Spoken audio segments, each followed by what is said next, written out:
PMAYG 2.0 क्या है? आखिरकार लिस्ट बाहर आई, कौन कौन से लोगों की लिस्ट आई, कितने किस्म की लिस्ट है?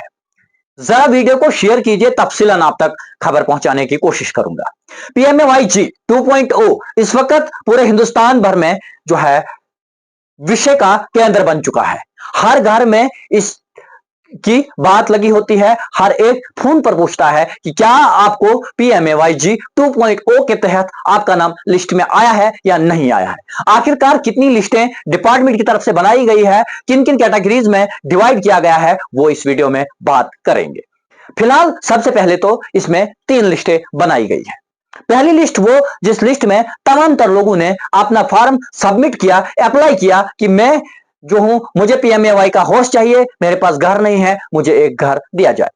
सबसे पहले तो वो लोग, मान लीजिए उदाहरण के तौर पर एक पंचायत में 150 या 200 लोगों ने अपना फॉर्म जो है PMAY के लिए सबमिट किया महकमा रूरल डेवलपमेंट डिपार्टमेंट को। उसके बाद क्या होता है, बहुत टाइम यानी कि उनको कलेक्ट किया जाता है। उसके बाद उनकी एक लिस्ट तैयार की जाती है, प्रॉपर लिस्ट, किस पंचायत से कितने लोगों ने जो है अपना फॉर्म दिया, क्या नाम है इसका, क्या पेरेंटेज है इसकी, रेजिडेंट साहब क्या है, ये तमाम तर चीजें जो है यहां पर कलेक्ट की जाती है, एक प्रॉपर लिस्ट बनाई जाती है। ये लिस्ट मेरे साइड में चल रही है। उसके बाद जो है एक ऑर्डर दिया जाता है, एक हुक्मनामा दिया जाता है इंडिया गवर्नमेंट की तरफ से, जम्मू कश्मीर गवर्नमेंट की तरफ से कि अब इन PMAY हाउसेस की जो है प्रॉपर वेरिफिकेशन होनी चाहिए। और जितने भी ACD साहिबान थे, BDO साहिबान थे, उन्होंने एक क्लस्टर बनाया, एक टीम बनाई, हर पंचायत के लिए प्रॉपर इन्वेस्टिगेशन की, प्रॉपर वेरिफिकेशन की। उस वेरिफिकेशन के तहत जो है यहां से डाटा कलेक्ट करके लिया गया। उसके बाद कुछ और ख्याल में आया क्रॉस चेक करने का कि शायद पहले जो जिन्होंने वेरिफिकेशन की है उन्होंने इसमें कुछ कमी रखी है। आए चेकर, सेकंड लेवल पर चेकर्स ने चेक किया, यानी कि क्रॉस चेक किया कि पहले वेरिफिकेशन जो करने आए थे उन्होंने कुछ गलत तो नहीं किया। उन्होंने भी वेरिफिकेशन की, जहां पर पहले ने टिक किया था वहां पर दूसरे ने क्रॉस किया।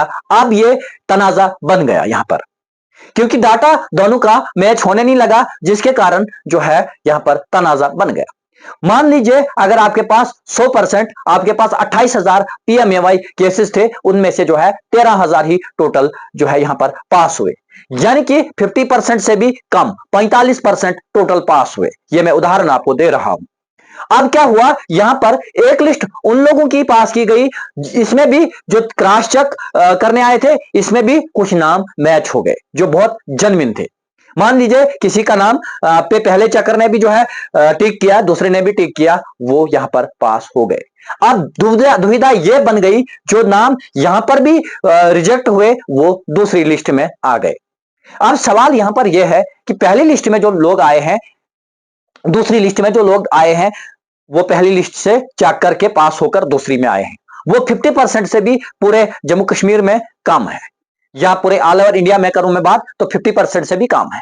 अब जो दूसरी लिस्ट आई है उसमें प्रॉपर 50% या 45% के आसपास लोग आए हैं। अब यहां पर तीसरी लिस्ट जन्म लेती है।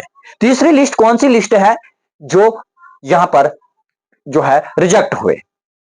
अब यहां पर जब वो रिजेक्ट हुए, वो तीसरी लिस्ट में आते हैं लेफ्ट आउट बेनिफिशरीज, यानी कि वो बेनिफिशरीज में जो है नहीं आए, वो आउट रह गए यहां से। अब सरकार ने और सेक्रेटरी गवर्नमेंट ने जो है ऑर्डर दिया कि जो लोग जो है आउट रह गए हैं कहीं किसी भी कारण, वेरिफिकेशन में अगर उनकी प्रॉपर वेरिफिकेशन नहीं हुई या उनका नाम जो है किसी कारण इस लिस्ट में नहीं आया है, तो अब उनकी जो है दोबारा वेरिफिकेशन कीजिए, उनको भी इस लिस्ट में लाने का काम कीजिए।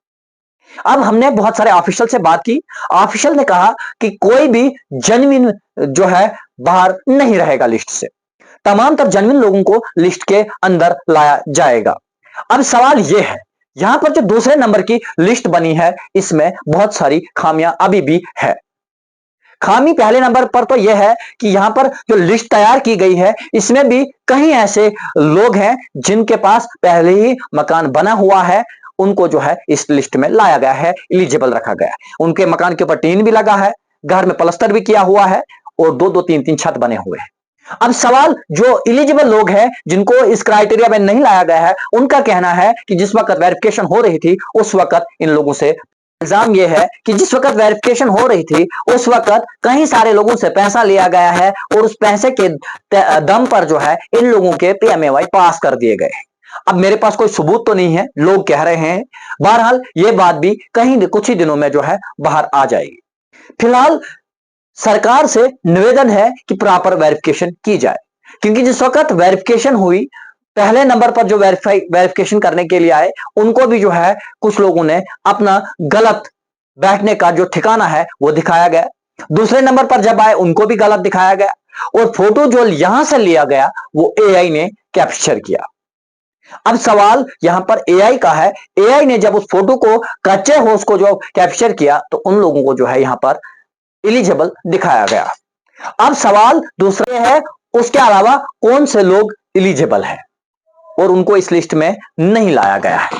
सवाल यह है कि जिन लोगों के पास एक ही मकान है और एक ही मकान में 3-3 भाई रहते हैं और मकान पक्का है, एआई ने उस मकान को भी जो है पक्का दिखाया और उनको भी इनएलिजिबल करार दिया गया है।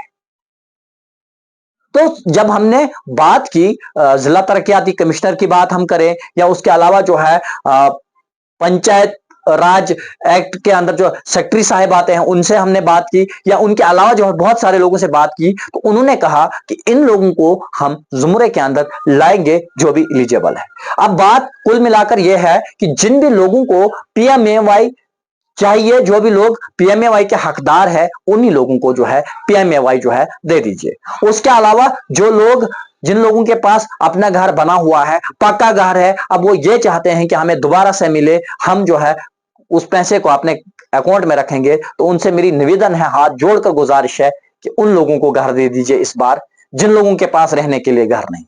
जो लोग इस सर्दी के लिए डर रहे हैं कि हम शायद हमारा मकान जो है 1 कमरा या 2 कमरा वो गिर जाएगा, हम इसके नीचे दब जाएंगे, मर जाएंगे, उन लोगों का रहम खाइए, उन लोगों के ऊपर तरस खाइए।